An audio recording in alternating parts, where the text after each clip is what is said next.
model described by Umberto Eco as the model of encyclopedia. So 30 years before internet, Eco was somehow defining culture as a rhizomatic construction of notions where the statistical constancy of the use of certain nodes were establishing them and was somehow denying the importance of others. And this was a dynamic process, exactly as Google, at least at the first stage when Google was forming itself, was proceeding. The page ranking system was a way to measure the relevance of the result of the search engines, and this relevance was very much related to the statistical constancy, to the statistical results, to how many previously has obtained this result and how many of the previous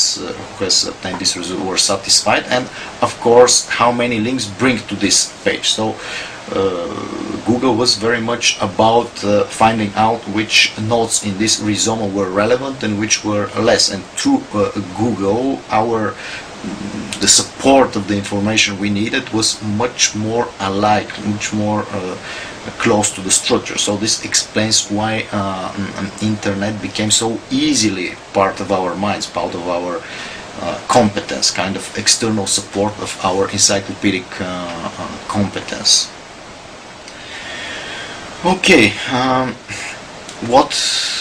problems we may call them, but actually I'm very cautious of saying that according to certain values what is happening now is worse than what it used to be. I don't see reasons to say directly that the newer generations are somehow less capable of previous generation. According to this semiotic approach which I'm suggesting, it is just a culture of erudition is substituted by a culture of navigation. But there are other authors which I'm quoting, authors which are trying to make the diagnosis of this handicap of contemporary culture. According to authors like Frederick Jameson or Zygmunt Bauman or Daniel Robert Dufour or Jeremy Rifkin, this is something which brings negative connotation. This change of the competence of the reader, this change of the way new generations proceed information and acquire knowledge, according to these four authors which I mentioned, it is a problem. Now, from a semiotic point of view, it is more about the mechanisms, the theoretical explanation, but I think this should be somehow completed with the views of these authors, somehow to have some idea what this might have as a consequences on ethical side. So this here it's not any more direct semiotic contribution, but still I think we need also this point of view in order to get the whole picture. Actually, this is a small part of the article. Now, according to Frederick Jameson, for instance, already in the 80s he was noticing how newer generation, and he was referring mostly on the artists' practices, newer generation of artists, they were lacking, he was calling this coherent ego. So, according to Frederick Jameson, in newer generation approach to constructing art, there was a problematic relation between past, present and future. Somehow contemporary art, according to him, was representing a kind of emphasis on the present, series of impressions which were not coherent to each other, and somehow the reader was not encouraged to construct, how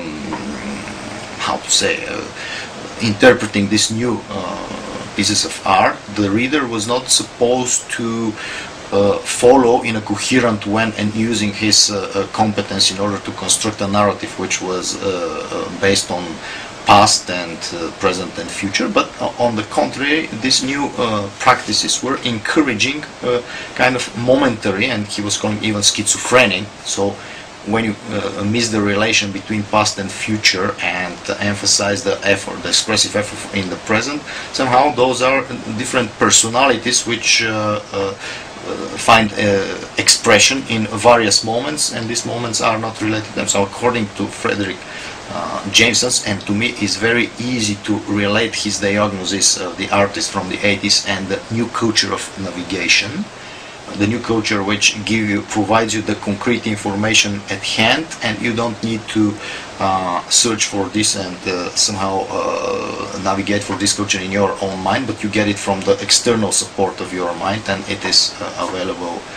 immediately. So this ease of the use of information at hand, which we have with the external support of the internet and the search engines, is very similar to what Frederick Jameson was let's say describing as a big shift in the attitudes of artists, just to provide momentary impressions. Zygmunt Bauman probably is even more concrete into his critics of contemporary culture, and especially the destruction of the social relations, because of this attitude of extreme adaptation to the environment, extreme flexibility of identity, which again is so flexible because it's not taking in consideration seriously enough the past and the future, but emphasize on the attractions of the moment. So Zygmunt Bauman puts his critics into the notion of the liquid identity. So again, this culture of navigation is very easily associable with the liquid identity of Zygmunt Bauman, where according to him the consumer culture, the individualism of contemporary society, encourages individuals to be more and more hyper-adaptive. Hyper-adaptive would say that you don't try to change the external, but you adapt to every new situation. And since the leading agenda in this contemporary situation is the opportunities for consumption, somehow consumer culture make your generation very lacking coherent identity, lacking roots in the definition of themselves. So they are always, like a liquid taking the shape of the situation which happens to these new generations. Zygmunt Bauman is speaking about changing identity as a cloth, and according to him this is something destructive for the social cohesion. According to him, the society which is about to come, the newer generations version of society, is with very weakened social relations, because the egos of the individuals are emphasizing the present, the adaptation to the present, taking every opportunity for consumption and so on, rather than as it used to be, a society of people with coherent ego, which was a source of strong solidarity. When you consider the past and your common past with the other as a value, then you have much better cohesion and solidarity among people compared to a situation in which the individuals emphasize the present, the enjoyment and the adaptation. Okay, Daniel Robert Dufour, a French philosopher and social critic, very, strong criticist, his version, his explanation of this culture of navigation, and maybe our way to find evidence in Dufour's contribution for the semiotic theory of the culture of navigation is, according to Dufour, there is a desymbolization going on around. Desymbolization, according to him, is a principle concerned with the initial phases through which contemporary young people get into the social order. Now, following Lacan, according to Daniel Robert Dufour, there are three phases which the individual should pass in order to obtain an adequate skills for interaction with the other members of society, kind of social competence which is necessary, social adequacy to the requirements of society. So, according to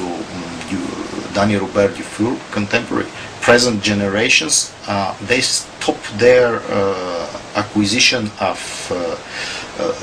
the information about society and skills about society on the face of the imagery. According to him, desymbolization means that thanks to the new, Cartoon Network, any kind of visualized narratives